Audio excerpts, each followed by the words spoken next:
Morning, Year 10. Hope you're all okay.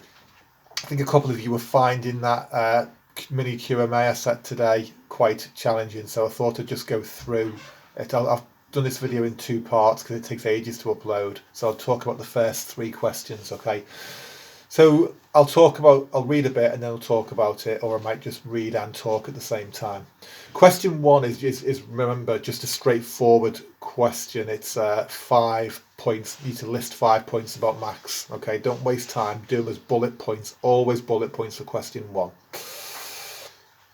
Max Vandenburg was born in 1916. Okay, there's your first one. He grew up in Stuttgart, your second one. When he was younger, he used to love nothing more than a good fist fight. Okay, so he likes fighting.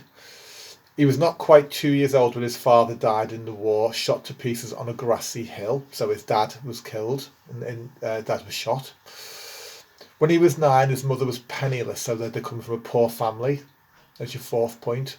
She sold the music studio that doubled as their apartment and they moved to his uncle's house, so he's had to move in with his uncle. There he grew up with 6 cousins who battered, annoyed and loved him. So he grew up with a wide extended family. That says 6 points. You only need 5. Fighting with the oldest one, Isaac, was the training ground for his fist fighting. He was beaten almost every night. So he's used to that rough and tumble way of life. So any 5 of those is fine for number 1. Question 2. 5 marker, but a bit more detailed here. You've asked for impressions of Max. Okay, in lines. It says lines 7 to 15. I think they mean lines 7 to 14. Okay, so first thing I noticed, it says that when he was 13, tragedy struck again when his uncle died. So he's clearly a boy who has experienced, unhappiness, tragedy, but he's quite resilient. He bounces back. His dad's been shot, they're poor, the uncle's now died, all before Max was 13, but he's able to deal with this. He does bounce back. He's resilient. He's quite a strong person. From that moment on, he started fighting with greater regularity, and I think there's a sense that he turns to fighting as some kind of therapy to get his frustrations, his grief, his unhappiness out of his system. A group of die-hard friends and enemies would gather down at a patch of wasteland on Stieber Street, and they'd fight in the dying light. They were mostly Germans with 1 or 2 Jews. It didn't matter. There was nothing like a good fight to expel teenage energy. So they're all sort of in it together. There's a sense there that they all tolerate each other, whether they're Jewish or German. Remember, this is coming up to the Second World War. You might not have expected that level of tolerance, but they do tolerate each other. His favourite fight, now that he looked back, was fight number 5 against a tall, tough, rangy kid named Walter Kugler. So when he looks back, okay, it says when he looks back. So he's reflective, he's mature, he can think about things he's done. That shows a degree of maturity, a degree of self-reflection.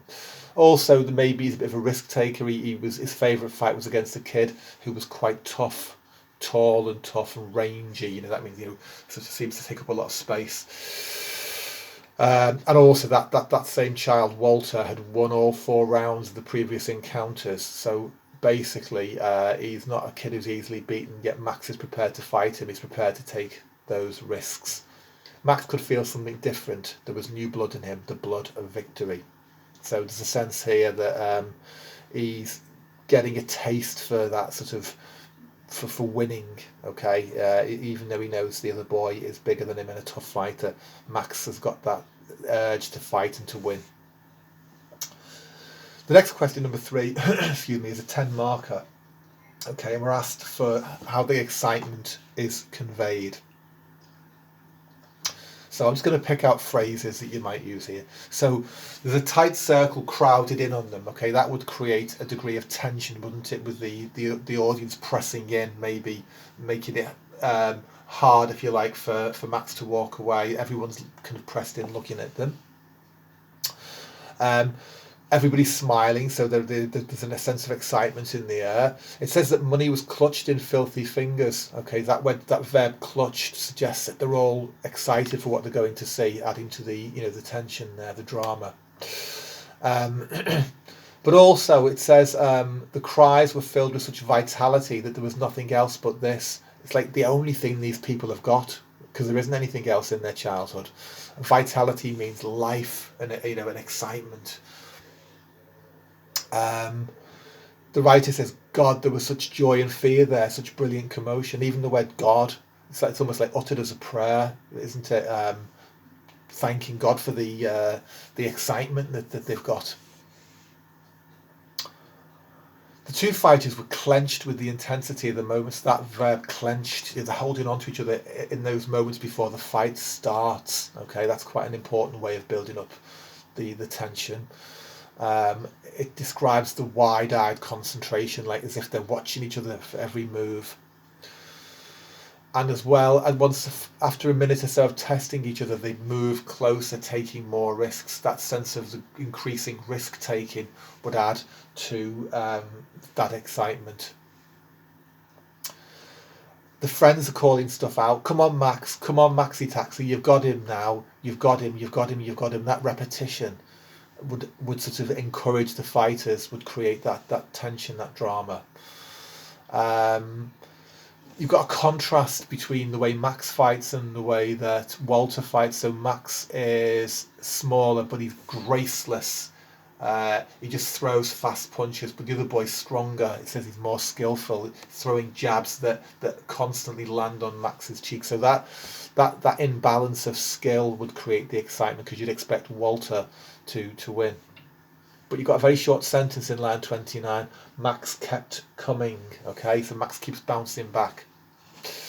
There's a sense here that he can't be beaten. It says he continued moving forward. Blood discoloured his lips. It would soon be dried across his teeth. So he starts to look like he's, really suffering and struggling. But he keeps bouncing back. There was a great roar when he was knocked down. Money was exchanged. Max stood up. Okay, 3 very short sentences. Again, the expectation here is that he's not going to recover from it. The crowd roaring suggests that he's lost and that Walter's won. Money, whichever bets they've got on, money's exchanged. But then Max gets up. He was beaten down one more time before he changed tactics, luring Walter Kugler a little closer than he'd wanted to come. Once he was there, Max was able to apply a short, sharp jab to his face. It stuck exactly on the nose. So the verb luring, tempting, almost deceiving, that would add a bit of excitement. And the fact that, Max is able to kind of get straight at Walter, that would add to some more excitement. Kugler, suddenly blinded, shuffled back, and Max seized his chance. Okay, quite a dramatic description there. Seized his chance, adding to the excitement. He followed him over to the right and jabbed him once more and set him up with a punch that landed into his ribs. The right hand that finished him off, that phrase finished him off, very dramatic, landed on his chin. Walter Kugler was on the ground, his blonde hair peppered with dirt. His legs were parted in a V. So the description of Walter there, peppered with dirt on the floor, his legs parted, completely lost control. Okay, adding to the excitement. Tears like crystal floated down his skin. You've got a lovely simile there, haven't you? Despite the fact that he was not crying, the tears had been bashed out of him. Okay, very, very dramatic, powerful description there. The tears had been bashed out of him. The circle counted. They always counted just in case, voices and numbers. That sense of the children counting the seconds that Walter's lying on the floor would add to the excitement. The custom after a fight...